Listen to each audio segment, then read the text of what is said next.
किसी भी mutual fund scheme में अगर एसआईपी करने का सोच रहे हो तो आज के सेशन में जो बात हम करने वाले हैं उसको बड़े ध्यान से समझिएगा, क्योंकि अगर इसमें गोलमाल किया, इसमें थोड़ी सी भी गलती दिखाई, लापरवाही दिखाई, तो सर 1 करोड़ का नुकसान हो सकता है।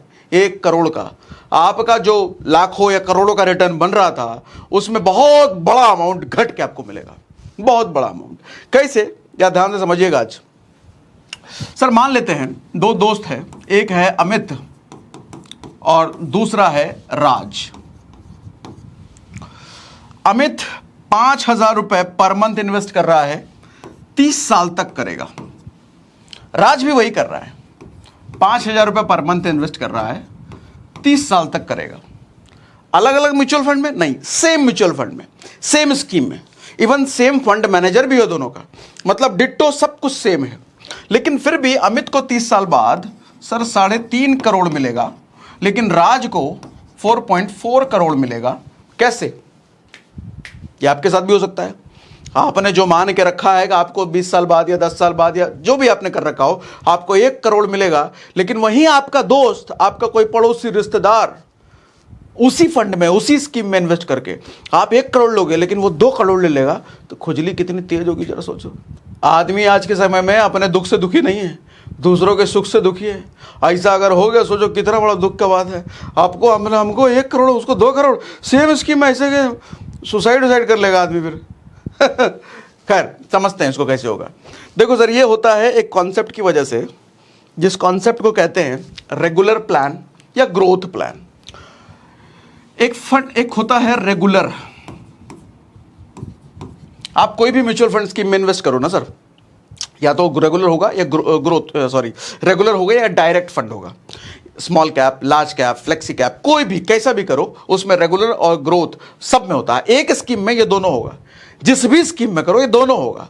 फर्क क्या होता है, रेगुलर में जब आप इन्वेस्ट करते हो ना, तो रेगुलर में ये हो आप, यू, और ये है म्यूचुअल फंड वाली company, AMC, asset management company, कुछ भी कहो सर। आप दोनों के बीच में आ जाता है एक डिस्ट्रीब्यूटर। जब आप ऑफलाइन किसी से म्यूचुअल फंड वगैरह खरीदते हो या किसी डिस्ट्रीब्यूटर से आप खरीदते हो, तो सर फ्री में तो होगा नहीं ना, उसको भी तो अपना घर बार चलाना है। तो एक कमीशन इसका भी बन जाता है। एक कमीशन आपसे नहीं लेगा। आप अगर 5,000 रुपये महीना म्यूचुअल फंड वाली कंपनी में डाल रहे हो, तो 5,000 रुपये आपकी जेब से जाकर के यहां 5,000 नहीं पहुंचेगा, यहां थोड़ा सा निकल करके इसके पास चला आएगा। कैसे, समझाता हूं। तो आपका पैसा जाएगा इसके पास और इससे जाएगा म्यूचुअल फंड वाली कंपनी के पास। होगा क्या सर, एक्सपेंस रेशियो आपको पता है, हर म्यूचुअल फंड वाली कंपनी आपसे एक्सपेंस रेशियो लेती है एज कमीशन। ठीक है, 1%, 2%, कुछ आधा %, कुछ 0.8%, 0.7%, जो भी। सर किसी स्कीम में अगर उस स्कीम में 1% एक्सपेंस रेशियो लगने वाला था ना, कमीशन लगने वाला था, तो बिकॉज ऑफ रेगुलर सर वो 2% हो जाएगा। सर डबल का फर्क आ जाता है। 0.5% जहां लगने वाला था, पता चले अब वहां 1% लगेगा, जहां 1% लगने वाला था पता चले 2% लगेगा, बिकॉज ऑफ रेगुलर। अब छोटी सी चीज नहीं देखते सर, किसी भी प्लान को खरीदने से पहले ना ये देख लिया करो वो रेगुलर है, डायरेक्ट है। आपको डायरेक्ट में ही करना है, रेगुलर में नहीं करना। अच्छा, रेगुलर में कब आप करते हो, जब डिस्ट्रीब्यूटर से ले रहे हो और आपको support time to time distributor का चाहिए होता है कि भैया हमारी मदद करेगा, कुछ गड़बड़ ठीक करेगा, हमारा आंसू पूछते रहेगा, हमको रोना वोना आएगा, हमको कभी पेट उठ दर्द हो गया दवाई पहुंचा देगा हमको, ऐसा कोई है आपका, तो ठीक है रेगुलर ले लेना। लेकिन फर्क बहुत मोटा पड़ता है। कैसे भी दिखाऊंगा लाइव आपको, आज फोन में भी आपको दिखाऊंगा कौन कौन से फंड कैसे आपको चूज करते हो, वो भी बताऊंगा। तो सर यहां 1 का 2% हो गया। अब आपको लग रहा होगा 1 का 2 हो गया, अरे छोटा सा परसेंट है, 1% का 2%। अब इम्पैक्ट दिखाता हूं ना। वही आप अगर डायरेक्ट प्लान लेते हो सर,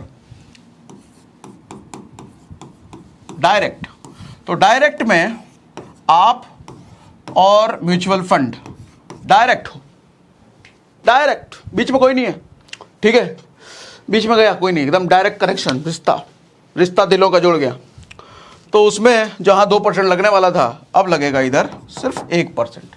अब जरा इसका इंपैक्ट समझो सर। इसका इंपैक्ट कुछ ऐसा होता है, कहाँ चला गया ये, क्या खुल गया, हमने गूगल पे सर्च कर लिया, क्या सर्च कर लिया है, एसआईपी कैलकुलेटर, और एसआईपी कैलकुलेटर आ गया, तो कोई भी इसमें आप खोल लेना। अब यहां पर जैसे राज और अमित का हमने एग्जांपल लिया, तो राज और अमित लिया था ना, एग्जाम्पल लिया था कि नहीं लिया था, कहीं भूल तो नहीं गया मैं, देख लो जरा। हाँ ले लिया था, मैं कई बार भूल जाता हूँ भैया, बादाम वादाम खाने की जरूरत है लग रहा है। ठीक है, तो हमने 5,000 रुपये राज वाला और अमित वाला दोनों का ले लिया। सर अमित ने रेगुलर में किया था और राज ने डायरेक्ट में किया था। अभी पहले अमित वाला समझ लेते हैं। सर 15% का रिटर्न हम एनुअल मान लेते हैं मिल रहा है। क्यों मिलता है 15%? हमने ये बहुत सारे सेशन में बात कर लिया है, ठीक है। ऑन एन एवरेज हिस्ट्री के बेस पे अगर आप निफ्टी का 20 साल का इतिहास देखते हो तो लगभग 15% से ऊपर का रिटर्न है, तो हम भी यही मान लेते हैं कि म्यूचुअल फंड में 15% से ऊपर का रिटर्न, ठीक है। तो हमने 15% उस हिसाब से ले लिया। सर अमित को मिला 3.5 करोड़ 5,000 रुपये 30 साल तक, 15% के हिसाब से 3.5 करोड़ अमित को मिला। लेकिन राज ने डायरेक्ट में इन्वेस्ट किया था, डायरेक्ट फंड में, तो उसको 1% का फायदा मिलेगा ना। 2% की वजह से 1% लग रहा है, तो 1% ज्यादा मिलेगा उसको। तो हमने वो 1% रिटर्न में ही ऐड कर दिया, क्योंकि रिटर्न ही तो बढ़ के मिलेगा ना। तो रिटर्न जब बढ़ के मिलेगा तो हमने रिटर्न में ही वो ऐड कर दिया 1%। सर 4.5 करोड़ मिल रहा है। उस बेचारे को 3.5, इस बेचारे को नहीं, ये बेचारा नहीं, वो अमित बेचारा हुआ ना, ये बेचारा, इसको तो 4.5 करोड़ मिला। तो आप भी देखना कहीं आपने ऐसा ना कर रखा हो और आपका पड़ोसी आपका दोस्त वैसा ना कर रखा हो, फिर आपको बड़ा नुकसान हो जाए। बहुत तकलीफ होता है। दूसरे को ज़्यादा मिल जाए बहुत तकलीफ होता है। खुद को कम मिले चलेगा, लेकिन दूसरे को ज़्यादा नहीं मिलना चाहिए, ठीक। तो ये खेल होता है भैया डायरेक्ट और रेगुलर का। एक्सपेंस रेशियो बढ़ जाता है रेगुलर प्लान में और एक्सपेंस रेशियो घट जाता है। क्यों? क्योंकि बीच में डिस्ट्रीब्यूटर आ जाता है रेगुलर में, ठीक। तो आपको कोई सजेस्ट करे ना, आप या सजेस्ट करे या कहीं से भी किधर से भी लो, उससे पूछ लेना सर। अगर आप ऑनलाइन नहीं ले रहे हो, ऑफलाइन ले रहे हो, उससे पूछ लेना रेगुलर है कि डायरेक्ट है। हालांकि डिस्ट्रीब्यूटर आपको डायरेक्ट क्यों बेचेगा, उसका फिर कमीशन नहीं है, उसका कमीशन तो रेगुलर में बनेगा। तो यहाँ पर आपको जरा ध्यान देने की जरूरत है। लॉन्ग टर्म में बड़ा इंपैक्ट ऐसे क्रिएट होता है। अच्छा, डायरेक्ट में भी जाने के बाद आपको एक और चीज ध्यान रखना है सर। 2 तरह का और मिलेगा। एक मिलेगा डिविडेंड बेस्ड प्लान, डायरेक्ट में ही, डायरेक्ट में जाने के बाद डिविडेंड बेस्ड कह लो या बोनस बेस्ड कह लो, ठीक है। आपको कुछ ना कुछ सालाना बोनस मिलता रहेगा या डिविडेंड मिलता रहेगा। हमने लास्ट सेशन SWP पर किया था, सिस्टमैटिक विड्रॉल। आप म्यूचुअल फंड से टाइम टू टाइम महीने का महीना पैसा निकाल सकते हो, वो भी तो वो इस कैटेगरी में आता है, ठीक है।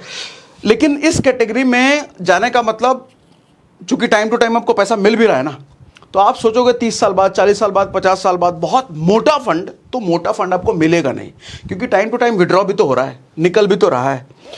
दूसरा होता है सर ग्रोथ प्लान। तो मेरे हिसाब से अगर आप बड़ा वेल्थ क्रिएट करना चाहते हो तो आपको ग्रोथ में जाना चाहिए।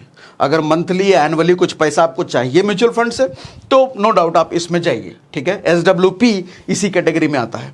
लेकिन अगर आपको लंबे समय बाद बड़ा वेल्थ क्रिएट करना है, आपको महीने भर या हर साल कुछ निकालने की रिक्वायरमेंट नहीं है, तो ग्रोथ में जाइए। लंबे समय में कंपाउंडिंग का बहुत तगड़ा फायदा आपको यहां मिलेगा। तो ध्यान दीजिएगा, रेगुलर और डायरेक्ट आपको देखना ही देखना है। डायरेक्ट बेस्ट है, उसके बाद डिविडेंड बेस्ड या बोनस बेस्ड या ग्रोथ बेस्ड ये जरूर देख लेना आप, ठीक है। इसको ले लोगे तो डिविडेंड पता चले हर साल कुछ ना कुछ मिल रहा है, तो आपको देखने में अच्छा लगेगा, अरे बैंक में कुछ पैसा आ रहा है, हमको 10-10 हज़ार रुपये हर साल आ रहा है, बढ़िया लग रहा है। लेकिन उसके चक्कर में कंपाउंडिंग इंपैक्ट होगा ना चाचा।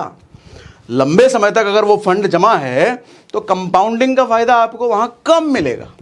तो इसीलिए वेल्थ क्रिएट करने के लिए ये वाला, ठीक। इतनी बात समझ में आ रही है।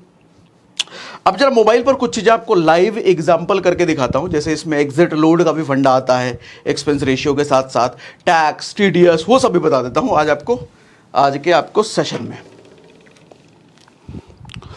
मैं मोबाइल पर अपनी स्क्रीन शेयर कर देता हूं। हाँ, अब आपको मेरी स्क्रीन दिख रही होगी और मैं खोल लेता हूं सर एंजल वन। हट जाओ भैया। तो हमने खोल लिया सर एंजल वन। अच्छा, पहले ही बता देता हूं, एंजल वन ने हमारे को पैसे नहीं दिए हैं इस वीडियो को, इस स्क्रीन को दिखाने के लिए। एंजल वन हमारा स्पॉन्सर नहीं है इस वीडियो के लिए। हाँ, हम एफिलिएट पार्टनर जरूर हैं। डिस्क्रिप्शन में हमने डाउनलोड करने का लिंक दे रखा है। उस लिंक से अगर आप एंजल वन डाउनलोड करके आप भी म्यूचुअल फंड में इन्वेस्ट करते हो तो थोड़ा बहुत अपने पास आ जाएगा, उतना तो समझते ही आप, ठीक है। तो यहां पर हम आ गए सर, यहां पर हम क्लिक कर देते हैं। उसके बाद हम नीचे स्क्रॉल डाउन करके इस पे क्लिक कर देते हैं SIP विद 500 में। सर इस पे जब आप क्लिक करोगे तो आपको देखो जो लिस्ट मिल रही है सर, यहाँ पे देखो लिख के आ रहा है डायरेक्ट प्लान ग्रोथ भी है, डायरेक्ट भी है। सर यहाँ पे भी देखो डायरेक्ट प्लान ग्रोथ, ये सब लार्ज कैप है, तो लार्ज कैप ज़्यादा सेफ होता है। मैं हमेशा लार्ज कैप ही रिकमेंड करता हूँ क्योंकि पैसे की सेफ्टी ज़्यादा ज़रूरी है। मैं स्मॉल कैप में कई बार ज़्यादा रिटर्न आपको मिल जाता है, मिड कैप में ज़्यादा आपको रिटर्न मिल जाता है। मुझे अच्छा लगता है, रिकमेंडेशन मैं नहीं कहूँगा, मुझे अच्छा लगता है या तो फ्लेक्सी वाला या फिर लार्ज कैप, क्योंकि मैं पहले भी कह चुका हूँ सर 10 का 20 ना हो चलेगा, लेकिन 10 का 5 नहीं होना चाहिए, मेरे लिए वो ज़्यादा इंपॉर्टेंट है। ठीक है, तो ये एंजल के हिसाब से देखो टॉप रेटेड है, तो मैंने सोचा चलो एंजल के हिसाब से टॉप रेटेड है तो इसी की बात कर लेते हैं, और मैंने भी देखा, मुझे भी थोड़ा ठीक लगा। तो सबसे पहला वाला मैं खोल लेता हूँ, SBI blue chip fund direct plan growth. इस पर मैं क्लिक कर लेता हूँ। ठीक है, इस पर क्लिक करूँगा तो डिटेल आ जाएगा, अदरवाइज पे करके यहाँ से डायरेक्ट SIP शुरू हो सकती है, वो तो आपको पता ही है। अब ध्यान से समझिएगा सर, यहाँ पर ये बता रहा है सर देखो 20% का रिटर्न 3 साल में। ठीक है, बढ़िया है 3 साल में, लेकिन अगर मैं ऑल देखूं तो ऑल ये 2014 से दिखा रहा है, तो CAGR 14.97 मतलब लगभग 15% के हिसाब से दिखा रहा है ये। इसी हिसाब से अगर मैं 30 साल का देखूं, सर ये फंड में रिकमेंडेशन नहीं है, ऐसा मत समझ लेना मैं रिकमेंड कर रहा हूँ, बिल्कुल नहीं, मैं एग्जांपल ले रहा हूँ। ठीक है, इसी हिसाब से इस फंड का मैं लास्ट परफॉर्मेंस के बेस पे अगर 5,000 रुपये आप इसमें इन्वेस्ट कर रहे हो जैसा, और 21% इसने अभी तक निकाल के दिया है, और 5 साल के लिए फंड छोड़ो तो ये कितना दे रहा है सर, ये टोटल दे रहा है 5,32,000। इसी तरीके से आप कैलकुलेट करोगे 30 साल के लिए, तो 30 साल अगर 21% ये देता रहा, जो कि बहुत मुश्किल है, 15% ही मानो, लेकिन अगर 21 भी दे दिया तो ये 14,96,00,000 रुपए ये टोटल ये बन के आ रहा है, टोटल ये बन के आ रहा है। लेकिन इस किसी भी म्यूचुअल फंड में इन्वेस्ट करने से पहले आप जरा ध्यान से कुछ चीज़ें आपको देखनी है। ये तो चलो मैंने ऐसे ही एक कैलकुलेशन ले लिया, लेकिन समझने वाली चीज़ ये सर एक्सपेंस रेशियो देखो यहाँ दिख रहा है, ये डायरेक्ट है, इसकी वजह से 0.87% है। अगर यही रेगुलर होता तो हो सकता है 1.5% या 2% चला जाता, और जिसकी वजह से 1 करोड़ आपके पास ना करके, समझ रहे हो ना, तो वो हो जाता। दूसरी बात, exit load. Sir exit load क्या होता है, देखो यहाँ साफ साफ लिखा हुआ है 1% लगेगा sir if redeemed switch out 1 साल के अंदर, जिस दिन से आपने इन्वेस्ट किया, आपका अलॉटमेंट मिल गया आपको म्यूचुअल फंड वाला, उससे 1 साल के अंदर आपने अगर इन्वेस्ट कर लिया तो आपके टोटल फंड का गेन का नहीं, ऐसा नहीं 10,000 रुपये दिया और आपका गेन 1,000 रुपये है तो 1,000 पर 1% लगेगा, ऐसा नहीं। टोटल अगर आपका 11,000 रुपये फंड बना है सर, उस 11,000 पर 1% आपका लगेगा, अगर 1 साल के अंदर ही आप रफू चक्कर हो जाते हो, भाई हमको विड्रॉ करना है या कोई ज़रूरत हो गया आप, तो ये लगेगा। लेकिन ये कह भी रहा है कि नील लगेगा, नील अगर 1 साल के बाद विड्रॉ करोगे। 1 साल के बाद कुछ लोगों को कंफ्यूजन होता है कि पहले साल इतना लगेगा, दूसरे साल इतना लगेगा, तीसरे साल कुछ नहीं लगेगा। सर ऐसा कुछ नहीं है, बात यह है कि 1 साल के अंदर निकालोगे तो लगेगा ही लगेगा, 1 साल के बाद निकालोगे तो नहीं लगेगा। आप पूछोगे सर एक्सपेंस रेशियो भी लगेगा और एग्जिट लोड भी लगेगा। हाँ, 1 साल के अंदर एक्सपेंस रेशियो तो हमेशा तक लगता रहेगा, जब तक आपका फंड में है। 1 साल के अंदर निकालो, उसके बाद निकालो, एक्सपेंस रेशियो तो म्यूचुअल फंड वाली कंपनी ले रही हो तो लेगी ही लेगी, एग्जिट लोड भी वही ले रही है। लेकिन ये बेसिकली एक लॉकिंग क्रिएट करने के लिए होता है। कंपनी कहती है भैया तुम हमारे पास फंड छोड़ो, अभी भी आए हो तुरंत चले जाओगे, थोड़ा रुको यार, नाश्ता पानी करो, 1 ही साल तो हुआ है अभी, खाना पीना खा के जाना, 2-3 साल रुको, 10 साल रुको, ऐसा कहने का मतलब है म्यूचुअल फंड वाली कंपनी का। ठीक है, तो एग्जिट लोड ये होता है।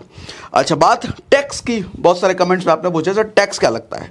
सर टैक्स, पहली चीज़ तो ये समझो कि आपकी इनकम स्लैब, जो स्लैब में आ रहे हो उस स्लैब के हिसाब से तो लगेगा, और 1 साल के अंदर अगर आप निकाल रहे हो, जैसे यहाँ पर देखो 1 साल के अंदर आप निकाल रहे हो तो पहले तो एग्जिट लोड लगेगा, 15% टैक्स लगेगा गेन्स पर। यहाँ गेन्स पर कह रहा है, यानी कि अगर आपका 10,000 रुपये इन्वेस्टेड है और उसमें 1,000 रुपये गेन है तो सर उस 1,000 पर 15% लगेगा। ठीक है, ऐसा नहीं है कि 11,000 पर लगेगा। अच्छा, अगला देखो विड्रॉल आफ्टर 1 ईयर, अगर 1 साल बाद निकालोगे तो ये कह रहा है 10% लगेगा। 1 साल के अंदर निकाल रहे थे तो 15% गेन्स पर यानी प्रॉफिट पर, लेकिन विड्रॉल अगर 1 साल बाद करोगे तो 10% लगेगा। आपके गेन पर, अगेन ये गेन पर।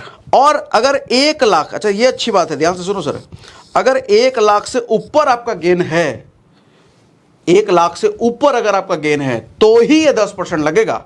अगर 1,00,000 से कम है तो अरे ये तो गरीब आदमी है, ज़्यादा इसको मिला नहीं, छोड़ दो इसको, तो नहीं लगेगा टैक्स। ठीक, तो ये बात हो गई। बाकी तो नॉर्मल चीज़ है, बाकी आप स्क्रॉल डाउन करके खुद ही देख सकते हो। तो कोई भी म्यूचुअल फंड में इन्वेस्ट करने से पहले आपको ये 2-3 चीज़ें ज़रूर देखनी है सर।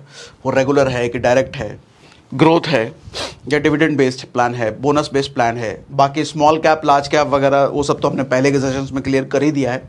म्यूचुअल मैं रिकमेंड करूंगा, अगर म्यूचुअल फंड में इन्वेस्ट करने का सोच रहे हो, अभी तक नहीं किया है, तो पूरा प्लेलिस्ट देख लो, पूरा प्लेलिस्ट डिस्क्रिप्शन में लिंक है, पूरा प्लेलिस्ट देखो, समझो।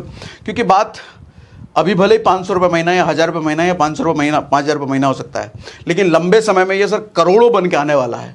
वो 1 करोड़ का 50 लाख रह जाए या 5 करोड़ का 2.5 करोड़ रह जाए, 4 करोड़ रह जाए, तो ठीक बात नहीं है ना। थोड़ा समय लगा लो, अच्छे से वीडियो देख लो, सेशन देख लो, तब जाके इन्वेस्ट करना। और एंजल पे अगर करना है तो आपको मैंने डिस्क्रिप्शन में लिंक दे रखा है, उससे आप डाउनलोड करके कर सकते हो। बाकी आज के सेशन में अगर मज़ा आया, बुद्धि खोलने वाली इन्फॉर्मेशन आपके साथ शेयर करी, तो मुझे कमेंट बॉक्स में लिख के बता दो कि मज़ा आ गया। लिख के बताइए।